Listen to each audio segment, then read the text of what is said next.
Welcome to Dirt, Sweat, and Gears. We are here in my Jeep at the Home Depot, and we're going to go shopping. So in my last video, we finished up a little parking space for the trash cans of my rental house, and we've got one more little platform of stepping stones to go before I can call this project completely done and I can do other things entirely.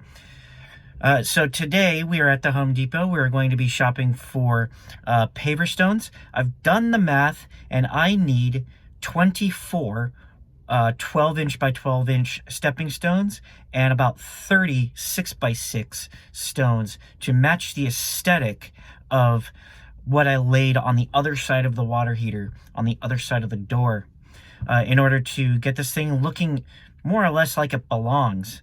I also need a couple of bags of sand, and hopefully my poor little Jeep can tow it all. Okay, since there are no 6x6 gray bricks, I'm gonna go with 12 by 12 and just cut them down. I think that's my only option if I want to sort of match the aesthetic. I don't think it'll be a big deal, but there's only one way to find out. So that means I need 24 of these, 16 of those, and then some sand, and I'll be out of here. Here you go. Spent 80 bucks. I really wanted to spend closer to 50, but I was under 100, so I'm still content. And good news is if I can push this on a flat, then I can pull it on a trailer. This definitely does not weigh as much as a motorcycle or all of the appliances I pulled last week, so I have no problem getting home with this. Let's get this on the trailer and get home. Okay, well, course correction. These tires are getting a little bit deformed, so I'm pulling up a few bricks, and also I'm not comfortable stacking them more than 2 high, so I'm loading some of them into the back, and I guess we're gonna cruise home in 4-wheel drive mode and really just be careful, because I need a truck. I really need a truck.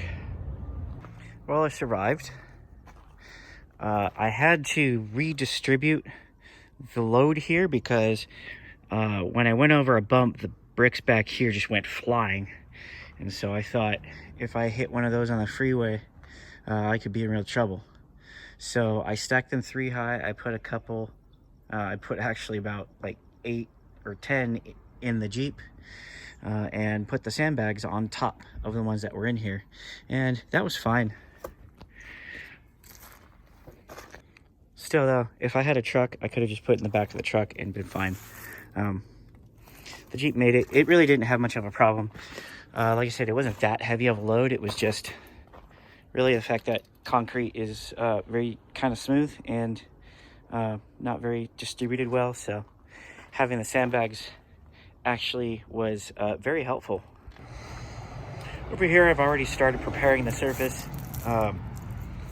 Had to remove all of the leaves and excess dirt.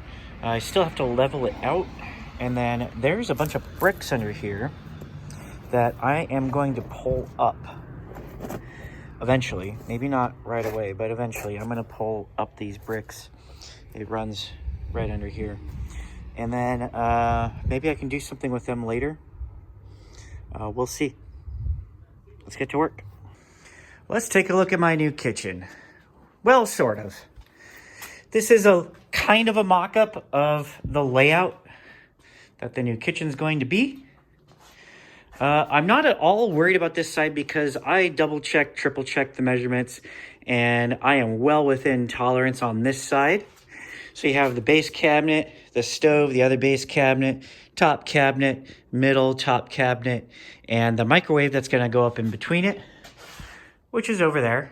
So in the rental house, the kitchen is a little bit weird. We've got this corner piece here, and then the window, and then some cabinets, and then the fridge. The fridge is designed to fit in a 30-inch space already. Even though I'm ripping out all the cabinets, I thought that it was a good size for this little kitchen to begin with. So I measured everything out, and it's close. One issue that I have is this cabinet actually needs to be cut down. And the reason is because the original countertop is only 21 inches. So I need to cut the back off of this and shrink it down to 21 inches. And I need to do that because if I don't, the window will be off center. And that will really annoy me. So I want the window to be right above the sink where it currently is. I ordered a sink. There's the garbage disposal. I ordered a sink. I'll be getting it soon. I also didn't measure the dishwasher. I went ahead and had it fixed. Now, I paid to have someone come out and look at it, but turned out that was a pretty stupid idea because I could have fixed it in about 5 seconds myself. But that's how I am with things I don't know sometimes. I didn't feel like dealing with it. I was having bad luck with Samsung products. Even though the noise was a little piece of metal that was in the pump for evacuating the dishwasher. So we fixed that. It turned out a rat took residence inside the dishwasher too while it was out in the shed. So that was pretty nasty. So I've measured the fridge and I have 113 inches total. However, when I pull a measurement, it comes out a little bit long due to this extra space here. So I'm going to trim it back here, and that kind of buys me almost enough space. And if I need to, I can trim off, you know, this 1/4 inch here. And then I'm actually going to be able to fit a 9-inch cabinet here. And I can buy a little space here and there. It's going to be tight, but I think it's going to work, especially if I get it as close as I can here. The issue with this, I don't want to go too tight on this because the closer I get, the closer I cut it, the closer I get to the back of the cabinet. And this is going to be kind of a challenge to modify. I kind of have no idea what I'm going to do to modify this drawer, but I'll figure something out. And really, once I get down to this being my only problem, oh boy, that means I am in good shape. Another thing you'll notice is that I have a top cabinet above the fridge, but I don't have one here because I didn't buy one. I don't know why, but I just ordered one that will fit this space and will come up here. And so we'll have a cabinet, countertop, and then I do have a 36-inch cabinet to go on this side here. So the cabinet up here is going to open, you know, it'll cover the window when it's open, but it'll open out this way too, so that you'll have access to everything you need. And hopefully enough space that it's like, you know, not a complete crapshoot. And now that I'm looking at this, I'm kind of wondering if I shouldn't just cut a hole here to make this little corner a little bit easier to access. We'll see. I'm not married to the idea, but you can also another thing you can see here is the finish. This is the finished cabinet that I had to buy because they did not have an unfinished version of it in stock.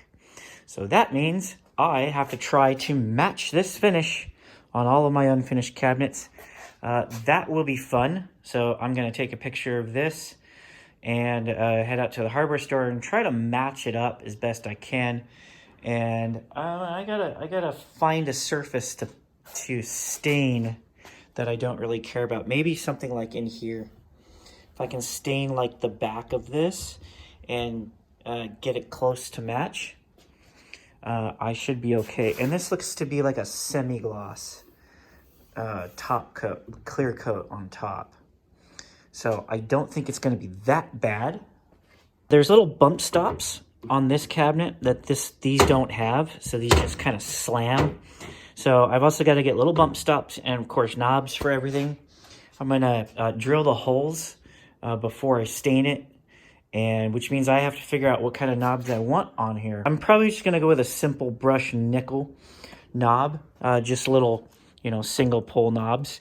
They'll be pretty cheap and they'll look really nice, and I'll get this things squared away. And once I have the color picked out and everything, then I'll, worry about unpacking these and staining them. I know they're going to fit, so I'm not worried about it. And I have to return this. I have to return this cabinet. So hopefully Home Depot will take it back. I'm fairly certain they will. I also started dumping money into the new bathroom.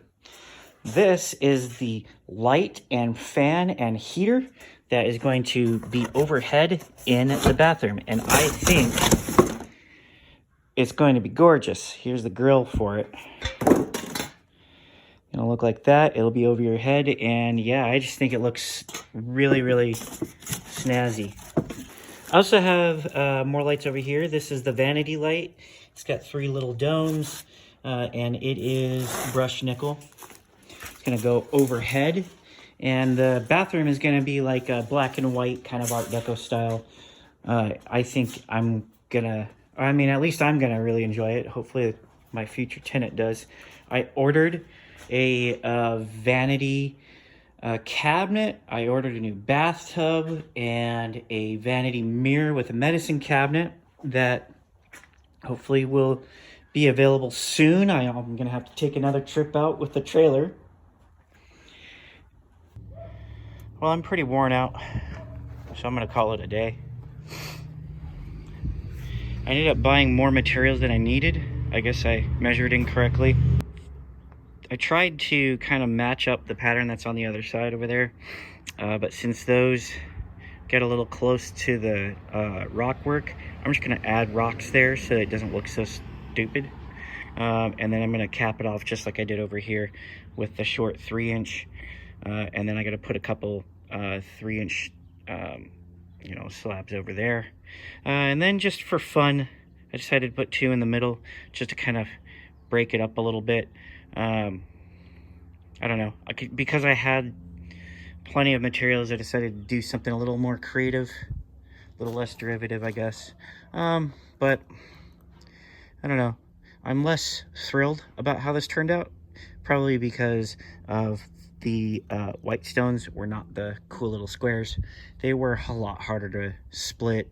I don't have a concrete saw.